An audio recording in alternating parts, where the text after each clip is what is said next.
Ang kwentong ito ay hango sa totoong buhay. Mula ito sa isa nating kabayan na itago na lang natin sa pangalang Kokoy.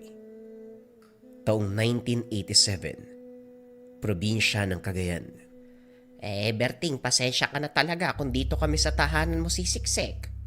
Wala kasing ibang mapuntahan. Marami namang paupahang kwarto, pero wala kong sapat na pangbayad. Hirap nga din akong pakainin ng dalawa kong anak. Wika ni Cora sa kapatid na si Berting. Kasalukuyang nagsalo sa pagkainan ang mga ito. Kakarating lang ni Cora kasama ang mga anak sa tahanan ng kapatid. Natanggal sa pinagtatrabahuang pabrika kung kaya't wala ng pantustos at pambayad sa inupahang bahay. Sa hirap ng buhay, napilitang umuwi ng probinsya. Nasa na ba kasi yung lalaki mo? Pagkatapos kang anakan dinala ka sa malayong lugar, basta ka na lang eewan. Hindi ka na nga pinakasalan, ganyan pa ang ginawa sa'yo. Kung maibabalik lang ang dati, Cora, pinatay ko na sana yung lalaking yan Kahirapan at pagdurusa ang sinapit mo sa kanya. Tugon ni Berting. Berting, alam ko naman na galit ka sa kanya. Pero wala na tayong magagawa. Nangyari na Nagsisi rin naman ako sa nangyari, pero may mga anak akong dapat itaguyod. Bahay naman to ng mga magulang natin at ako lang ang nakatira. Dito na kayo para may kasama ako. Nakakalungkot ang mag-isa Mas masaya kapag marami. Ilang taon na itong panganay mo? 15 anyos. Etong bunso, 3 taong gulang. Salamat talaga, Berting, ha? Sa dating kwarto na lang kami para hindi ko na magalaw ang ibang kwarto. Pero maiba ko, ginagawa mo pa rin ba hanggang ngayon ang bagay na yon? Abay, oo naman. Wala ko ibang pagtutuunan ng pansin maliban sa gawaing bukid. Hindi naman palagi. Sa tuwing may loko-loko nagpaparamdam lang, alam mo na kung ano mangyayari sa kanya. Sa kabilang banda, hindi mapakali sa kinaupuan ang panganay na anak ni Cora, si Karen. Kanina pa ito nakatingin sa chewy ni Berting. Naninibago dahil ngayon palang nakainkwentro ng taong may tattoo sa muka. Umabot pa ito hanggang sa leg. Mga simbolong hindi maintindihan ang ibig sabihin. Meron din sa kanang braso. Grupo ng mga letra ang nakaukit. Hindi niya rin nagustuhan ang datingan dahil parang bilanggo nakakalabas lang mula sa preso. Karen, napapansin ko kung paano ka tumingin sa tsuhin mo, ha? Hinuhusgahan mo ba siya? Uunahan na kita. Hindi siya masamang tao kagaya ng iniisip mo. Tigil-tigilan mo nga ang ganyang titigan. Baka mapagsabihan ka na, Berting. Mas malala yun man disiplina kaysa sa akin. Wika ni Cora nang sila na lamang ang naiwan sa pagkainan. Naunang natapos si Berting. Nagpaalam na merong gagawin sa labas. Nanay, paano maging mabuti ang ganong tao? Sa katawan nga lang wala ng respeto kung ano-ano yung nilalagay. Hindi po ba masama yun? Templo ng espiritu yung katawan natin tapos ano yung ginagawa niya? Dinudumihan. Aba, itong batang to kung makapagsalita mas magaling pa sa akin. Kilala ko ang tsuhin mo. Mabuti siya at saka ang tatong yon hindi gaya ng nakikita mo sa mga adik o taong naghahanap lang ng dumi sa katawan. May mahalagang pakinabang ang bawat simbolo at letrang nakaukit. Ay nako, pero mas mabuting magligpit ka na dyan, bilisan mo sa pagkain nang mahanda natin yung kwartong tutulugan. Etong batang to. Umirap na lamang si Karen. Pinagtatawanan pa ang naisip tungkol sa chewin. Marami siyang kaklase at kakilala na ganito ang miyembro ng pamilya. May tattoo sa katawan at kadalasan mga taong nasasangkot sa masamang gawain. Pagkatapos magligpit, nagtungo siya sa sala at binantayan muna ang nakababatang kapatid. Hindi pa tapos sa paghahanda ng higaan ang ina. Ilang sandali pa dumating si Berting. Natakot ang dalaga dahil may dala itong itak. Meron pang mantsa ng dugo. Seryoso ang muka. Dumiretso sa sariling kwarto. Maya-maya ay lumabas din. Sinundan ito ng tingin ni Karen mula sa bintana. Hindi lang malaman kung saan nagtungo dahil madilim na ang paligid. Karen, pumasok ka na dito para makapagpahinga. Mahaba ang biyahe natin kanina. Kailangan na nating matulog. Pakisara ang bintana at pintuan. Pero Nay, saan pupunta yung kapatid mo? Umuwi siya dito, may dalang itak. Duguan. Pumasok ng kwarto niya tapos lumabas dumiretso dun oh. Baka may masamang gagawin yun ah. Uy, nanay! Napabuntong hininga na lamang si Cora sa sinabi ng anak. Kung makapag-isip naman to, sobrang brutal. Hindi ba pwedeng may kinakatay lang na baboy sa kapitbahay? May piyestahan daw sa kabilang sityo kaya naghahanda. Kung ano-ano yung pumapasok sa kokote mo. Halika nga dito! Hindi na nakasagot si Karen nang pilitin ng ina na wag nang pansinin ang ginagawa ni Berting. Makalipas ang ilang oras, naalimpungatan si Karen sa kaluskos na nagmumula sa kusina. Maingat siyang pumuslit. Naabutan ng chewin na puno ng dugo ang katawan. May nakalatag na lamang loob sa mesa. Kung hindi lang siya nakakita ng lamang loob ng baboy noon, iba ang iisipin ngayon. Dito napagtantong tama ang sinabi ng ina kanina. Hindi na siya nagpakita kay Kaberting. Bumalik na lamang ng kwarto. Kinabukasan naimbitahan din sila sa piyestahan ng sityo. Nakaugalian na maghahanda ang bawat bahay sa ganitong okasyon at papakainin ang bawat bisitang darating. Kilala man o hindi. Naging masaya ang takbo ng una, pero habang tumatagal, pinauwi sila na Berting. Cora, iuwi mo ang mga bata sa bahay. Doon na rin muna kayo. Tama na ang pagkain, baka mamaya iba ang malunok nyo. Wika ni Kaberting na makalapit. Kagad ibinaba ni Cora ang bitbit na plato. Hindi pa nangangalahati pero inilagay sa tabi. Ano ba naman yan? Kakasimula lang kumain ng tao. Ano po bang problema ni Tio Berting? Wika ni Karen. Binaybay na nila ang daan pauwi sa puntong ito. Marami pa silang nakasalubong na makikipiesta na rin. Ang dami talagang sinasabi, Karen. Kapag sinabi ng tiyo mo na umuwi, uuwi tayo. Walang kukontra. Para yan sa kaligtasan natin. Bilisan mo nga ang paglalakad. Sa bahay na lang tayo kakain. May natirang kape at tinapa doon. Ano ba yan? Kung kailan makakakain ng masarap na ulam, hindi pa matutuloy. Tapos ito uuwi, kape. Tinapa yung kakainin, nanay naman oh. Sana nagbalot tayo. Hoy, bata ka. Masasampal na kita, tumigil ka. Hindi na nagpumilit ang dalaga kahit gustong-gustong manatili sa fiesta. Wala ring magagawa dahil walang kasama at walang kilala doon. Pagdating ng tahanan, dumiretso sa kwarto at nagtampo. Hinayaan naman siya ng ina. Labis na pagkaburyo ang naramdaman ng mga sumunod na oras. Walang ibang magawa kung hindi umupo at mahiga. Wala ring masyadong gawain sa bahay ng tiyuhin dahil ito mismo ang kumikilos. Pagkagising nila kanina, tapos na ang lahat maging ang pagwawalis ng bakuran. Nang makapagpaalam sa ina, naglibot-libot sa paligid si Karen. Hindi naman lumalayo, hanggang iilang metro lang mula sa tahanan. Tanaw din siya ng ina na nasa bakuran tumatambay. Naupo ang dalaga sa nakatumbang puno ng nyog.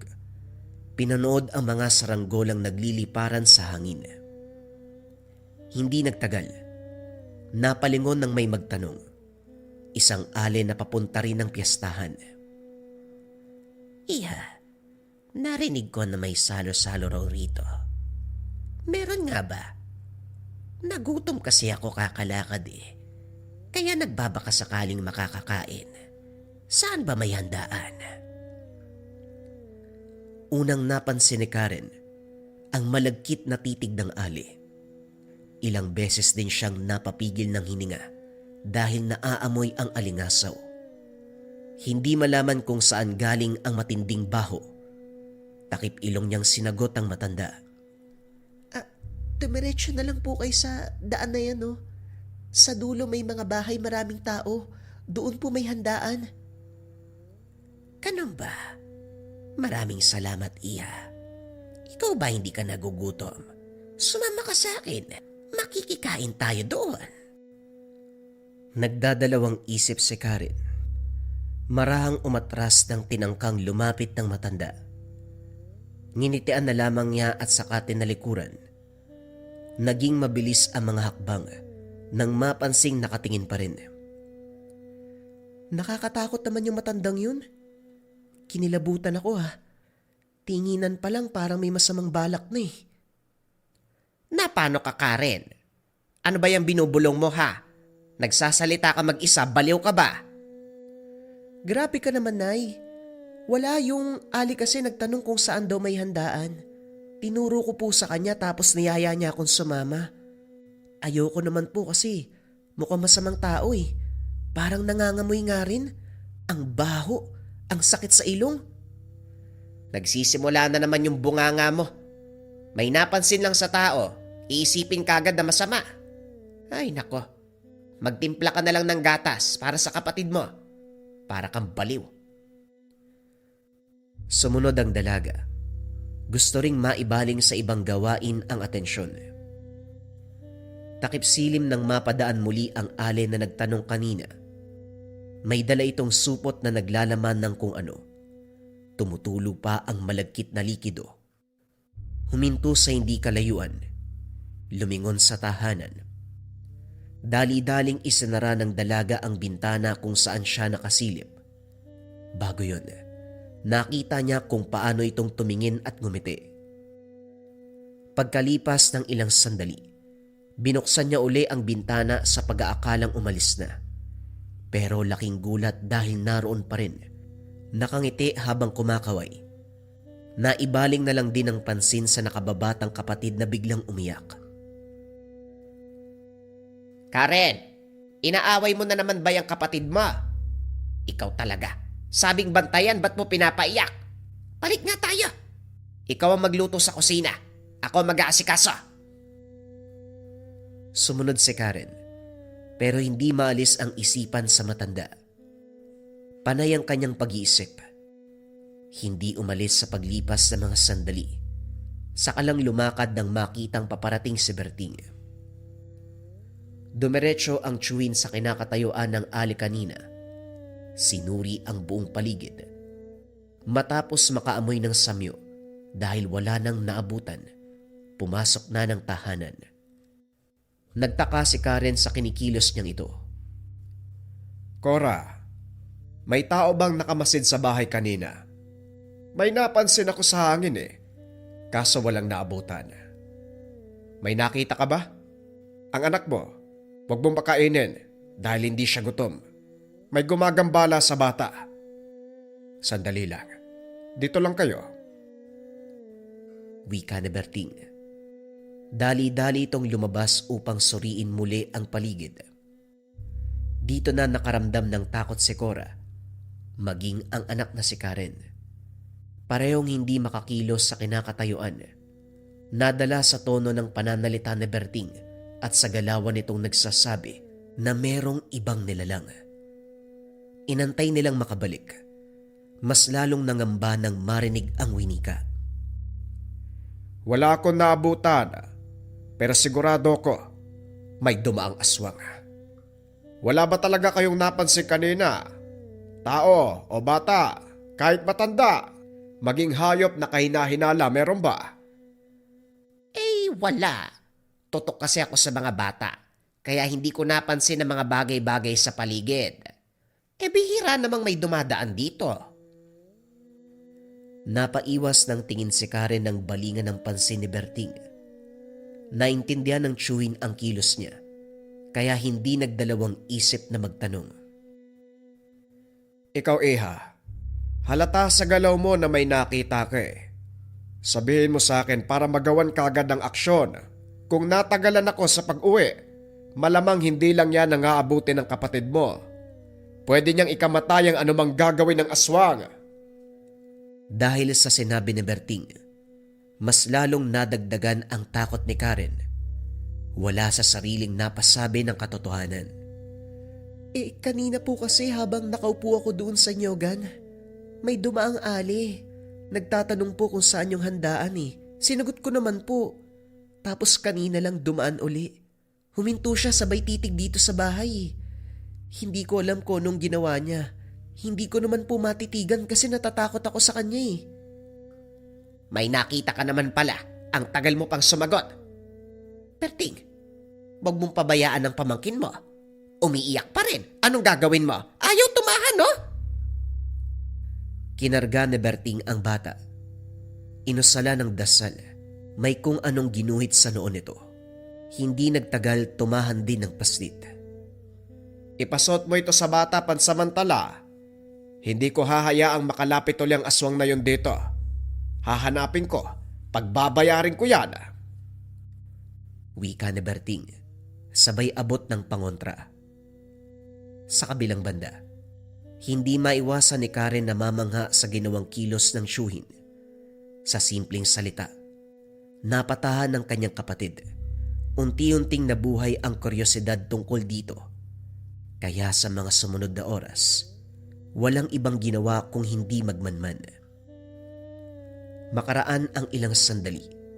Napansin ni Karen ang paghahanda ng Shuhin. Nagsukbit ng itak sa tagiliran.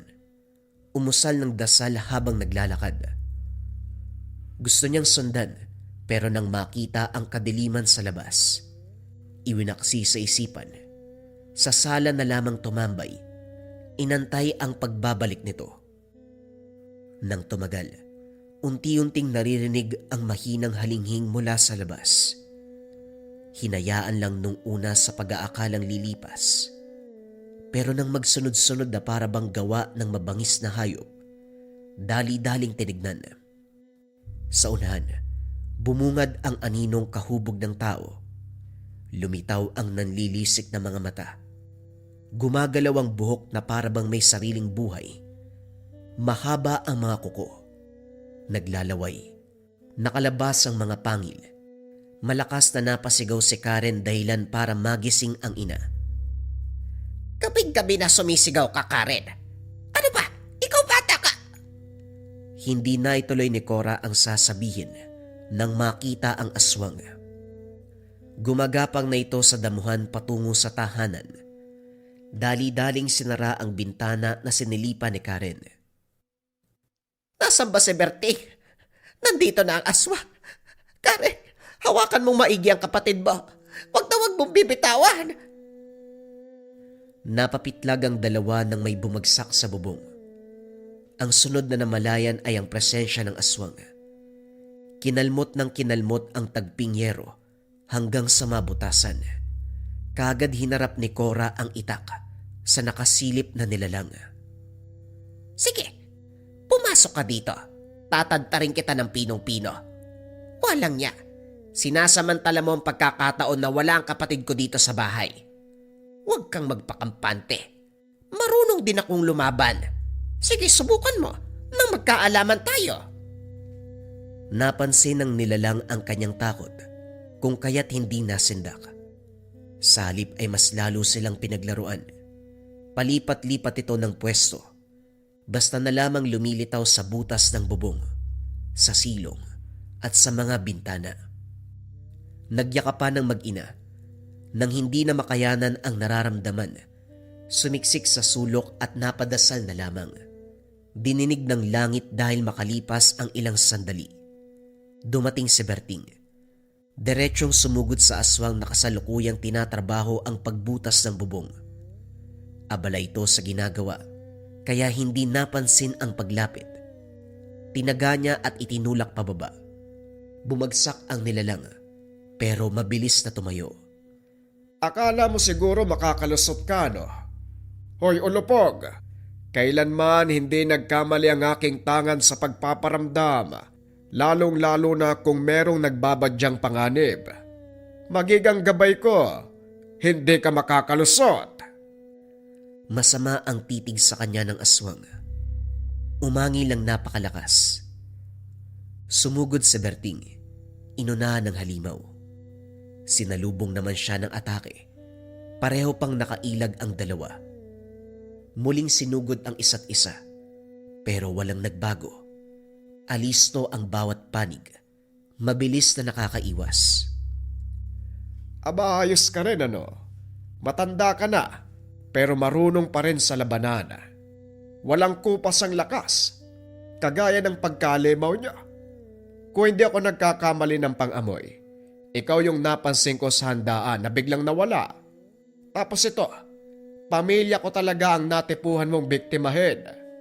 Dapat sa'yo, tinuturuan ng leksyon. Tinapik ni Kaberting ang mga orasyon na nasa kanyang katawan. Laking gulat ng lahat ng magliwanag ito. May malakas na puwersa na lumalabas sa bawat tattoo sa katawan. At ang puwersang ito ay dumidiretso papunta sa kanyang likuran. Lumilikha ng isang napakalaking figura. Malaki ang pangangatawan na hugis unggoy. Makikita ang takot ng aswang nang makita ang malaking nilalang na nasa likuran ni Kaberting. Balak pa sanang tumakas, pero huli na. Mabilis na kumilos ang nilalang sa likuran ni Kaberting.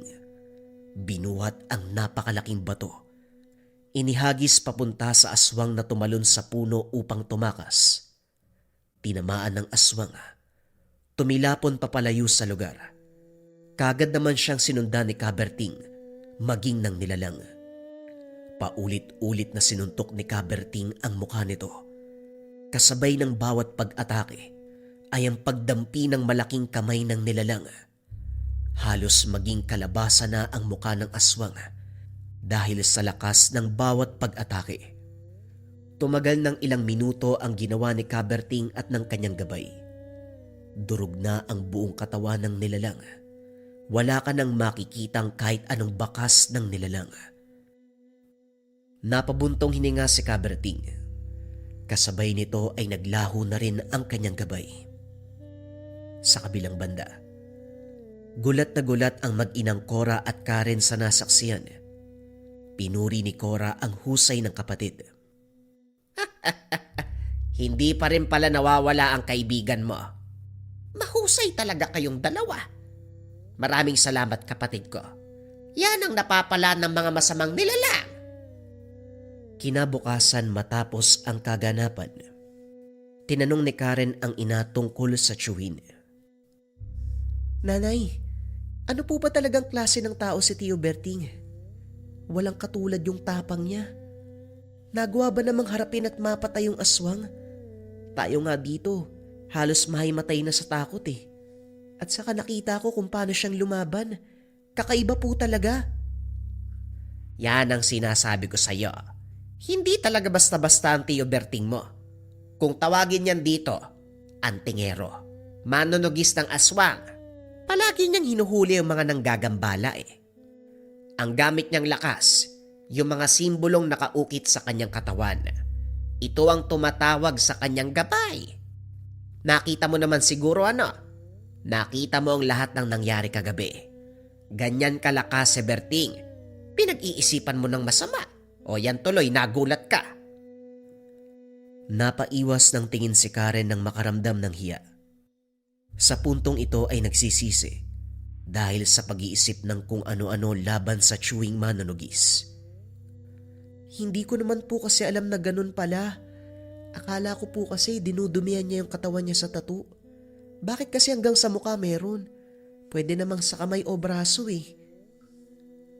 O sana malinaw na sa iyo ang lahat. Mabuti nang nalaman mo habang maaga para hindi mo na siya pagdudahan. Dito na tayo titira sa tahanan. Kasama ang tiyuhin mo kaya umayos ka. Bumangon ka na nga dyan. Tumulong ka sa gawaing bahay. Nagtatabas na ng damong Tio Berting mo. Ligpitin mo mga sinampay. Sumunod si Karen. Lumabas at nagtungo sa sampayan. Habang nagliligpit ng mga damit, hindi maiwasang pagmasdan ng tiyuhin. Kung titignan, masasabing pabayang tao dahil sa mga tattoo sa katawan. Pero kung aalamin ng katotohanan, mamamangha ka na lamang. Sa paglipas ng mga araw, nagkamabutihan din silang magkapamilya. Naging maayos ang takbo ng pamumuhay kahit payak lamang. Nasanay na sila sa palaging pag-alis si Berting pagsapit ng gabi. Pumupunta ito sa kumpare sa kabilang barangay para maglibot sa mga lugar na maaaring ginagambala ng mga nilalang at elemento. Magkasamang tumutugis. Umuwi ng umaga, minsan naman ilang araw bago makabalik. Hindi naman sila pinabayaan dahil nag-iiwan ng mga pangontra. Isang gabi sa kalagitnaan ng pagtulog, nabulabog na lamang sa malakas na katok. Si Berting ang nagbukas. Bumungad ang kumparing nangangailangan ng saklolo. Duguan ito at sinasabing hinahabol ng aswang. Dumiretso sa kanila para makahingi ng tulong. Naging alisto ang lahat, lalo na nang makita ang nilalang. Nakaabang sa unahan. Pauwi na ako eh. Biglang sumugod na puruan ako. Buti nga nakarating pa ako dito eh. Mag-ingat ka pare ha. Matindi yung kalaban eh. Ganun ba? Kaya pala pamilyar ang amoy. Hayaan mo ako nang bahala dito. Kung dati nakatakas yan, ngayon sisiguraduhin kong hindi na. Tignan mo nga naman. Inaantay talagang may lumabas sa atin ano? Matapang ang isang to. Lumabas siya nang makitang nag-aantay ang nilalang. Pagapang-gapang ito sa damuhan habang umaangil. Hindi pa man nakakalapit si Kaberting, sumugod na ang nilalang. Naging maingat naman ang matanda. Iniwasan ang atake. Pinag-aaralan ang galaw ng aswang. Ilang sandali pa ay sumugod na si Kaberting. Kaso nga lang malakas ang kalaban. Tumilapon pabalik si Kaberting nang tamaan ng atake. Pare nag-iingat ka. Naglalaho yan bigla tapos lilitaw sa harapan mo. Hindi nga nagkamali ang kaibigan. Laking gulat ni Kaberting. Matapos niyang tamaan ng atake, biglang nawala ang aswang. Laking gulat nito nang mapunta sa kanyang likuran. Muli na namang tumilapon si Kaberting papalayo. Tumama pa sa malaking puno. Napuruhan ng matanda. Napasuka ng dugo. Matagal ko nang inaantay na merong kayang makipagsabayan sa akin. Mukhang dininig ang aking panalangin. Drogo, handa ka na ba? Matapos magsalita ni Kaberting, umilaw ang lahat ng tattoo sa kanyang katawan. Kagaya ng nangyari nung una, lumabas ang napakalaking nilalang sa kanyang likuran. Siguraduhin mo lang na hindi ako mabibitin sa laban na ito. Umangil ng napakalakas ang nilalang. Dahan-dahang naglaho sa kanilang paningin. Mabilis ang bawat kilos nito. Nagmumula sa iba't ibang lugar ang pag-atake. Tinatamaan ng matanda, maging ang kanyang gabay. Pareho nilang nararamdaman ang malakas na kalmot ng aswang. Ano na, Drogo? Anong plano mong gawin? Hahayaan mo ba yung nilalang na yan na mapuruan tayong dalawa? Matapos magsalita ni Kaberting, laking gulat nito dahil biglang tumigil ang atake. Hanggang sa napasigaw na lamang ang kaibigan. Gulat na gulat si Kaberting. Bumaon sa tagiliran ng kaibigan ang kuko ng aswang. Ito ang binalingan ng atake. Drogo, tapusin mo na ang labang ito. Muli na naman silang sinugod ng aswang. Hindi makita sa kanilang paningin. Paulit-ulit silang kinakalmot. Kanina pa ako napipikon sa isang ito. Bumuelo ng paghampas si Drogo. Tinamaan ang aswang. Durog ang buong katawan ng nilalang. Sumambulat ang dugo sa buong lugar. Mabilis sa binawian ng buhay ang nilalang. Kagad namang nilapitan ni Kaberting ang kanyang kaibigan. Nilapatan ng paunang lunas at orasyon upang hindi kumalat ang laso ng aswang. Drogo, masyado mo naman yatang pinatay yung aswang. Dinurog mo. Wala na akong makita nasa na ba yun. Puro dugong nagkalat sa paligid na lang ang meron dito. Yan ang mapapala ng mga nilalang na humahamon sa atin. Mauna na ako, kaibigan. Matapos magsalita, muling naglaho si Drogo. Pasensya ka na, biglaan yung pagpunta ko. Nadamay ka pa tuloy sa problema. Pero maraming salamat pare ah. Hindi mo ko pinabayaan. Ano ka ba, wala yun?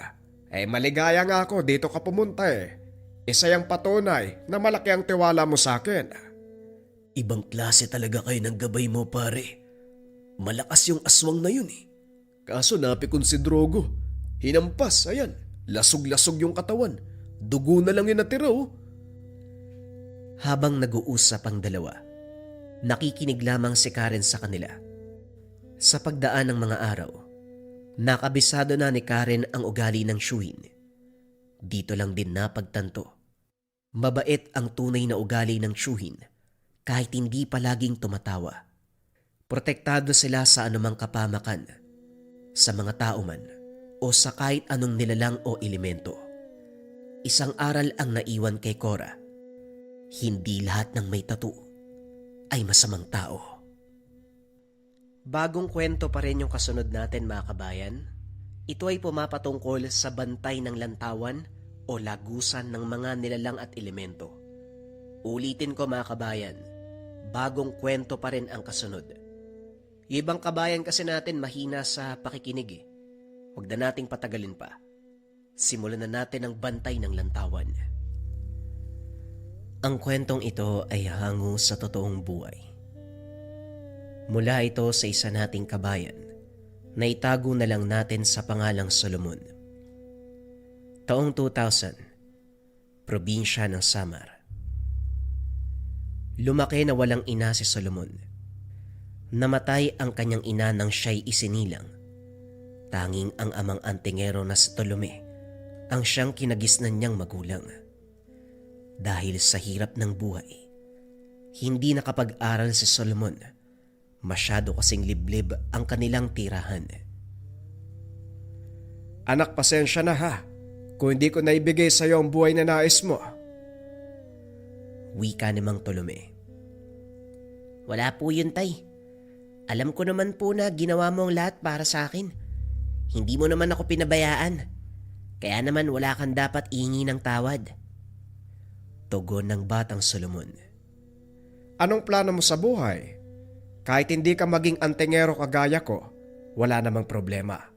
Susuportahan kita sa lahat ng pangarap mo. Napangiti si Solomon sa sinabi ng ama. Matapos ang araw na yun, ginawa ni Solomon ang lahat para mas matuwa ang ama. Ngunit ang tadhana'y tila hindi sumasang-ayon sa kanya. Habang lumalaki, naging tampulan ng tukso sa kanilang baryo si Solomon. Lampa at mahina si Solomon. Palagi siyang kinukumpara ng lahat sa kanyang ama. Gayunpaman, hindi pinakita ni Solomon sa tatay ang nararamdaman. Alam niyang mag-aalala ito at ayaw niyang dumagdag pa sa iisipin ng ama dahil marami na itong problema. Isang araw habang naglalakad pauwi sa bahay, biglang nadapa si Solomon. Pinagtawanan ng mga kapwa bata, kabilang dito si Gab, na bagong kapitbahay. Sobrang lampa mo, no? Akala ko ba mahusay na ang tingero yung tatay mo? Bakit mahina ka? Huwag niyo nga idama yung tatay ko sa usapin natin. Wala siyang alam sa away natin Kaya kung meron kayong iinsultuin, ako lang dapat. Hindi ko naman ni-insulto ang tatay mo. Tinatanong ko lang kung bakit ka lampa. Tapos yung tatay mo mahusay. Saan ka ba nagmana? Siguro sa nanay mo, ano? Matagal nang patay ang nanay ko, pero dinadamay niyo pa. Napakapangit ng ugali niyo. Umalis nga kayo. Itinulak niya si Gab, dahilan para matumbay ito sa lupa. Salbahe kang sama ng ugali mo. Mula ngayon talaga magkaaway na tayo. Napalakas ang tulak ni Gab kay Solomon, kaya naman napahiga ito sa putik. Mabilis na nagtakbuhan ng mga bata kasama si Gab. Samantalang si Solomon, naiwan habang nakaupo sa putik. Napabuntong hininga si Solomon. Tumayo siya at umuwi sa bahay. Gulat na gulat si Mang Tolome nang makita ang anak na napakarumi. Oh, anong nangyari sa'yo anak? Bakit puno ng putik yung katawan mo? Wala po to. Napaiga lang ako sa putikan habang naglalaro kami. Alam ko anak, hindi ka nagsasabi ng totoo. Ano ba talaga ang nangyari? Napayuko si Solomon. Hindi kaagad nasagot ang tanong ng ama. Pasensya na po. Ayoko po mag-alala kayo, tay. Ay, nauunawaan kita. Pero sa susunod anak, huwag kang magsisinungaling sa akin. Pwede ba yon? Opo, tay. Hindi na po ako maglilihim sa inyo. Matapos ang araw na yun, sinikap ni Solomon na sabihin ang lahat sa ama. At gaya ng pangako habang nagbibinata si Solomon, napalapit siya sa tatay. Samantalang si Tolome, ginawa ang lahat upang matulungan ang anak, upang mapalakas pero gaya ng dati, mahina at lampa si Solomon. Hoy anak, huwag kang umiyak, kasama yan sa buhay. At saka binata ka na. Hindi bagay sa katulad mong umiyak na parang bata. Kasi naman tay, ang sakit kayang madapa. Nagkasugat pa ako tapos tatawanan mo lang ako. Ay sus Mariosep, lalaki ka ba talaga? Dapat hindi ka umiiyak ng ganyan. Etong batang to, kaya ka kinukutsa ng mga tao dito eh. Tay, nagpapakatotoo lang ako. Masakit naman talaga kaya napapaiyak ako eh. Pero lalaki ako. Oo na. Kahit anong sabihin ko, meron kang dahilan. Pero darating ang panahon, sigurado ko lalakas ka rin at magbabago. Maraming salamat po, tay. Mas pagbubutihan ko pa yung pagsasanay ko. Magmula ng araw na yun, sinimulan ni Solomon ang pagsasanay upang mas maging mas malakas. Tuwing umaga ay gigising upang mag-ehersisyo. Tumatakbo sa paligid ng tahanan. Nagbubuhat ng maliit na troso. Ginagaya ang galaw ng ama tuwing nagsasanay ito sa pakikipaglaban. Ngunit sa kabila ng pagsisikap, madalas siyang panghinaan ng loob. Minsan kapag hindi magawa ng tama ang isang galaw, susuko na lamang, higa sa damuhan. Bakit ba kasi ang hina ko? Kahit anong gawin ko, hindi pa rin ako kasing galing ni tatay. Isang araw, nakita siya ng ama na nakaupo lang at tila walang gana. O anak, hindi ka magiging malakas kung konting hirap lang sumusuko ka na. Pero tay, wala namang nagbabago sa akin eh. Kahit anong gawin ko, lampa pa rin ako. Bakit kaya hindi ako maging kagaya mo? At sinong nagsabi sa'yo na dapat maging katulad tayo? Anak, hindi mo kailangan maging antingero o maging kasing lakas ko. Ang mahalaga, matutunan mong lumaban sa sarili mong paraan. Hindi mo kailangan patunayan ang sarili mo sa iba. Ang mahalaga, nagkakasundo kayo ng sarili mo. Natigilan si Solomon sa sinabi ng ama. Gusto niyang maging malakas hindi lamang para sa sarili, kundi para na din sa ama, upang hindi siya ituring na mahina ng ibang tao. Simula noon, mas pinagbuti ni Solomon ang pagsasanay, kahit mahirap hindi kagad sumuko.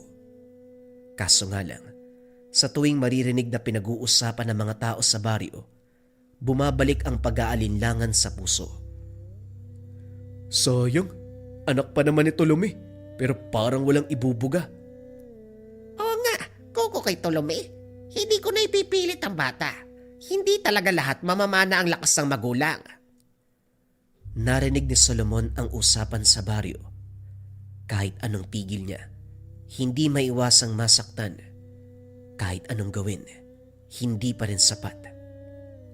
Pag-uwi ng tahanan ay tahimik lang ito. Nakagad namang napansin ni Mang Tolome. Narinig mo na naman ang usapan sa baryo ano? Hindi sumasagot si Solomon.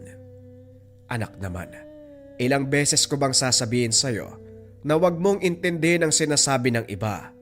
Hindi silang magpapasya ng kapalaran mo, ikaw lang. Pero tay, tama naman sila eh. Wala naman talaga ako ibubuga. Dahil ba hindi mo nakikita ang bunga ng pagsasanay? Ay nako, hindi ibig sabihin nun walang pagbabago. Huwag ka kasing magmadali. Darating ang araw, magugulat ka na lang sa sarili mo. Napaisip ng malalim si Solomon. Gusto niyang maniwala sa Ama. Gusto niyang patunayan na kaya niyang maging malakas. Hindi lang para sa tao, kundi para na rin sa kanyang sarili. At sa pagkakataong iyon, hindi niya na hinayaang lamunin siya ng panghihina ng loob. Ipinagpatuloy niya ang pagsasanay, anuman ang sabihin ng iba. Nang makita ni Tolome na desedido ang anak sa pagsasanay, binigyan niya ito ng isang baka. Pero ang baka na yon ay hindi kagaya ng iba. Wala itong sungay. Kakaiba ang wangis kumpara sa mga kalahi niya. Tay, bakit ganyan yung itsura ng baka na yan? Dahil kagaya niya, naiiba ka. Pero ipinapakita lang ng baka na yan, kahit naiiba ka, meron kang pakinabang. Kaya't ipagpatuloy mo lang ang pagsasanay. Sa paglipas ng panahon, palaging kasakasama ni Solomon ang baka sa pagsasanay.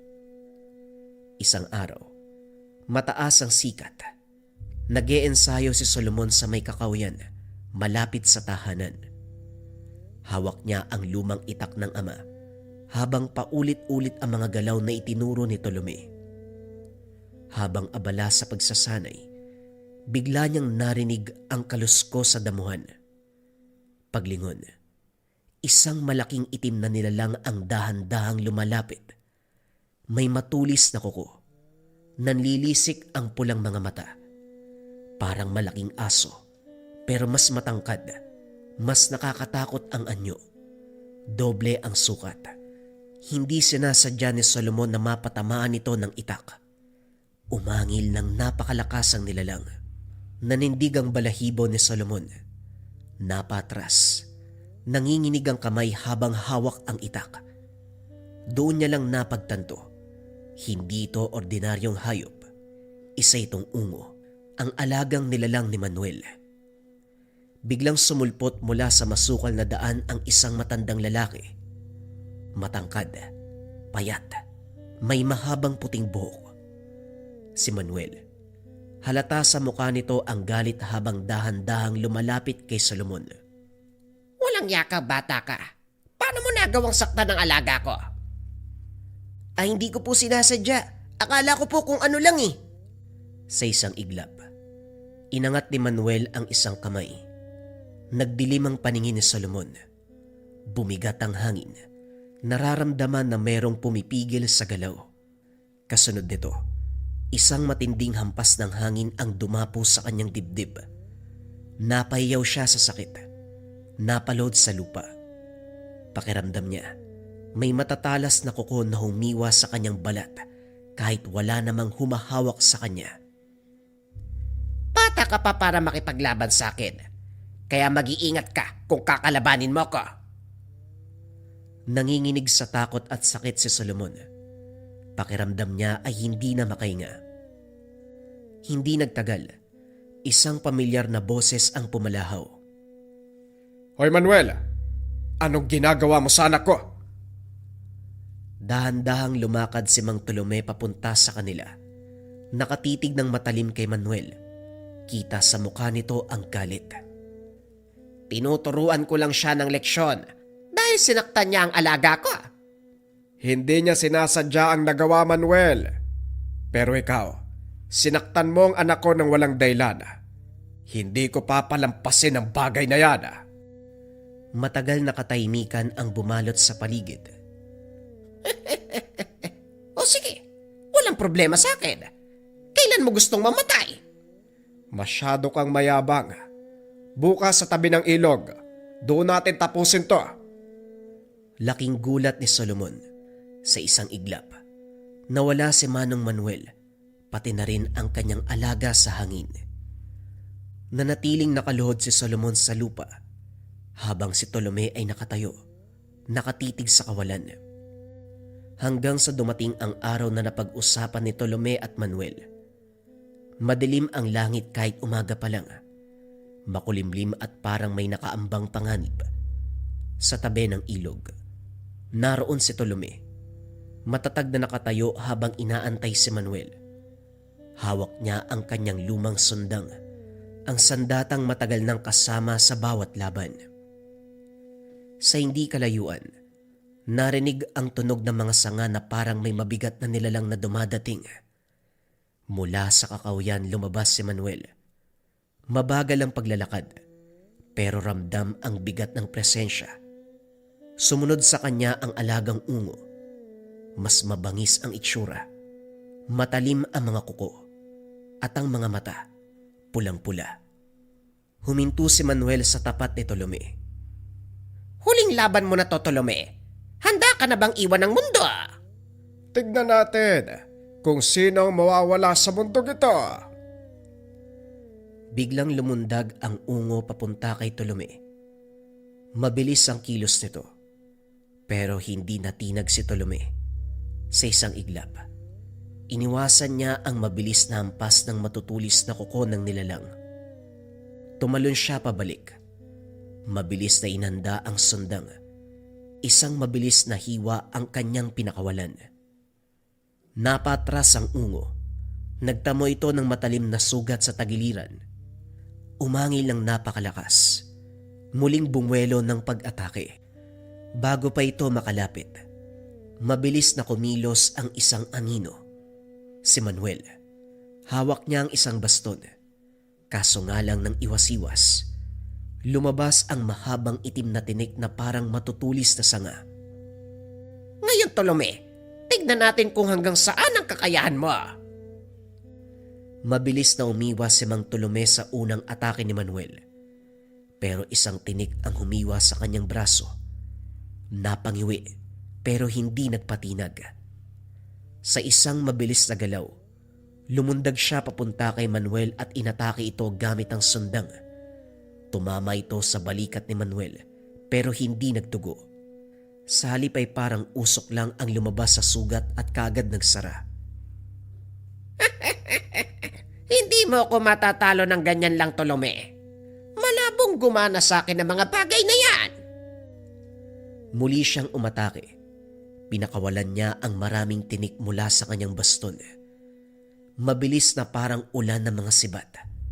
Pilit na iniiwasan ni Mang Tolome ang lahat. Kaso nga lang isang tinik ang tumama sa binti. Napaload siya sandali pero kagad ding bumangon. Alam niyang hindi siya maaaring sumuko. Sa isang iglap nagpalit siya ng taktika. Hindi niya na hinayaang mauna sa atake si Manuel. Sa halip siya ang sumugod. Gamit ang buong lakas. Pinakawalan niya ang sunod-sunod na atake gamit ang sundang. Mabilis at walang alinlangan. Nadaplisan si Manuel sa dibdib. Sa pagkakataong ito hindi nagsara kagad ng sugat. Napatras siya at nagulat. Mahusay, may natitira ka pang alas, Tolome. Habang abala si Mang Tolome kay Mang Manuel, lumundag ang ungo mula sa likuran at hinabol siya. Huli na nang maramdaman.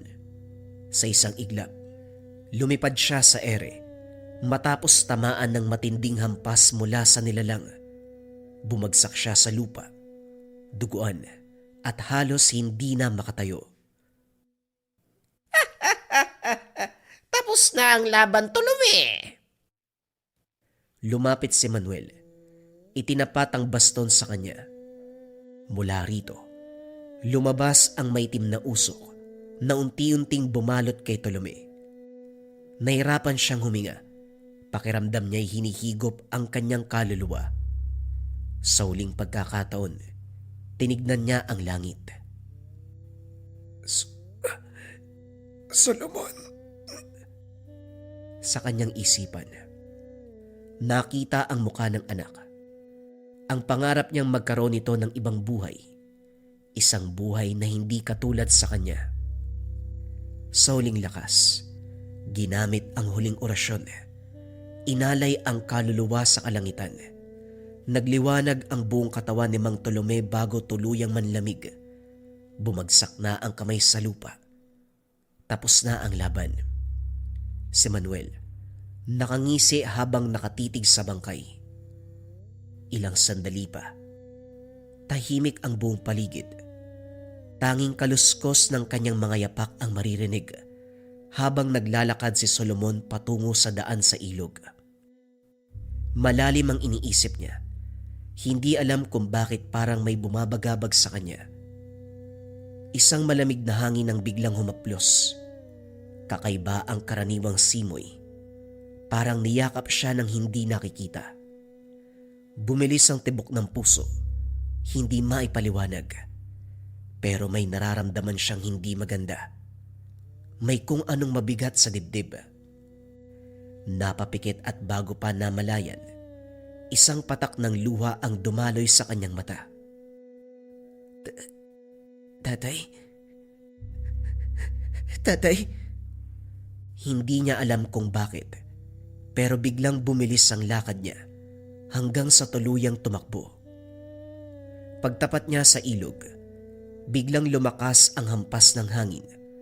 Nagsayawan ang mga dahon sa puno na tila ba may gustong iparating ang kalikasan. At doon sa ilalim ng puno, nakita ang isang figura, si Mang Tolome. Halos hindi nakagalaw si Solomon. Nakatayo lang siya. Natulala sa bangkay ng ama. Nanlamig ang katawan. Nanginginig ang mga kamay. Na para bang biglang tumigil ang mundo. Dahan-dahan siyang lumapit. Hindi pa rin makapaniwala. Inabot niya ang kamay ng ama. Umaasang may init pang natitira. Umaasang buhay pa. Kaso nga lang wala na. Tay? Tay? Ano nangyari sa'yo, Tay? Wala na si Mang Manuel sa lugar. Iniwan niya ang bangkay ni Mang Tolome. Sa gitna ng pagdadalamhati, may napansin siya sa tabi. Ang baka na walang sungay. Ito ang pinakamalaking alaala na iniwan sa kanya ng ama. Lumapit ito kay Solomon. Inilapit ang ulo nito sa kanya. Tila ba alam ang nangyayari? Hinaplos ito ni Solomon at doon bumagsak ang luha. Tay, pangako, ipag-iiganti kita. Sa kabila ng galit, hindi niya alam kung paano magsisimula. Wala siyang kapangyarihan na katulad ng ama. Walang anting-anting. Kakaunti lamang ang alam sa pakikipaglaban. Lumipas ang mga araw pero hindi pa rin matanggap ni Solomon ang sinapit ng ama. Pakiramdam niya wala siyang direksyon. Laging may lungkot sa mata. Laging may bigat sa dibdib. Isang gabi ay hindi na kinaya. Lumapit sa alagang baka. Ito na lamang ang kinausap. Banak, ano bang gagawin ko? Wala na si tatay eh. Hindi ko alam kung paano may paghihiganti si tatay. Ano pa naman to? Pati baka kinakausap ko. Sumagot ka naman oh. May iniwan ang iyong tatay. Napatras si Solomon. Hindi makapaniwala sa narinig. Ano yun? Nababaliw na ba ako? Lumingon siya sa paligid pero walang ibang tao. Muli siyang napatingin sa baka. Solomon, ako ang nagsasalita. Huwag kang matakot. Naririnig mo ko sa iyong isipan. Hindi makagalaw si Solomon. Hindi alam kung guni-guni ba o totoong nagsasalita ang alaga. Banak? Matagal nang nakatakda ang lahat ng ito. Ang iyong ama, si Tolome, alam niyang darating ang araw. Kaya bago pa man siya lumisan, iniwan niya sa iyo ang isang bagay, isang sandata na makakatulong sa iyo. Hindi pa rin makapaniwala si Solomon sa pagkakarinig. Anong iniwan niya sa akin? Isang mahiwagang sundang, isang sandata na may baliktaran na talim. Ito ang magiging susi mo sa paghiganti. Pero tandaan mo, Solomon, ang paghiganti hindi lamang tungkol sa galit. Dapat mo itong gamitin sa tamang paraan. Natahimik si Solomon. Marami siyang gustong itanong pero hindi alam kung paanong sisimulan. Teka, kung alam mo mangyayari to, bakit hindi mo tinulungan si tatay? Tapos na ang kanyang tungkulin sa mundo. Pero ikaw ay nagsisimula pa lamang. Tanggapin mo ang tadhana dahil walang sino man ang makakapagpabago nito. Dahan-dahang lumakas ang loob ni Solomon. Alam niyang hindi pa rito nagtatapos ang lahat. At sa unang pagkakataon mula nang mamatay ang kanyang ama, nagkaroon siya ng bagong layunin. Mula ng gabing iyon, nagsimula ang bagong yugto sa buhay ni Solomon. Araw-araw, walang patid ang kanyang pagsasanay gamit ang maiwagang sundang na iniwan ng kanyang ama. Sa una ay nahirapan siya. Mabigat ang sandata sa kanyang kamay. Madalas hindi tinatamaan ang inaasinta. Kailangan kong masanay. Hindi ako pwedeng sumuko. Paminsan pa, dumudugo ang kamay dahil sa matalas na talim ng sundang. Pero hindi niya ito ininda. Paulit-ulit niyang inulit ang bawat galaw, bawat saksak, bawat iwas, hanggang sa kusang gumalaw ang katawan nang hindi na nag-iisip. Hindi rin maintindihan ni Solomon. Pakiramdam niya ay merong gumagabay sa bawat galaw. Sa bawat pagsasanay, palagi siyang pinapanood ni Banak. Dumaan ang mga linggo. Nagbago si Solomon. Lumakas ng 10 ulit ang pangangatawan. Tumalas ang pakiramdam. At higit sa lahat, natutunang unawain ang sundang. Isang gabi habang nagpapahinga sa lilim ng puno, nagsalita si Banak. Ito na ang oras. Handa ka na. Sigurado ka ba? Makinig ka na lang. Sa madilim na kagubatan, dahan-dahang gumalaw si Solomon. Kasunod niya si Banak, tahimik na nagmamasid sa paligid. Sa tuktok ng kabundukan, natanaw nila ang isang lumang bahay na yari sa bato at kahoy. May mga sulo sa paligid at sa harapan ng bahay ay may 2 nilalang na hindi mukhang tao. Ang kanilang balat ay kulay abo. Ang kanilang mga mata ay pulang-pula. Mga alagad ni Manuel. Eto na! Eto na! Mabilis siyang kumilos. Sa isang iglap, lumundag siya mula sa itaas ng puno at sinaksak ang unang nilalang sa leg. Wala itong nagawa kung hindi umatungal bago bumagsak sa lupa.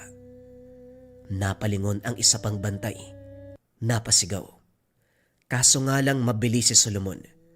Isang iwas sa gilid. Isang mabilis sa saksak sa tiyan. Bumagsak ang pangalawang nilalang. Walang sinayang na oras si Solomon. Tumakbo siya papasok ng tahanan. Napakabaho doon sa lugar. Matagal kitang inantay, bata. Mula sa dilim ay lumabas si Manuel. Matanda na ito pero matikas pa rin. Ang kanyang mga mata, kasing itim ng gabi. At sa kanyang tabi ay nakatayo ang isang nilalang. Isang dambuhalang ungo. May mahabang pangil at matutulis na kuko.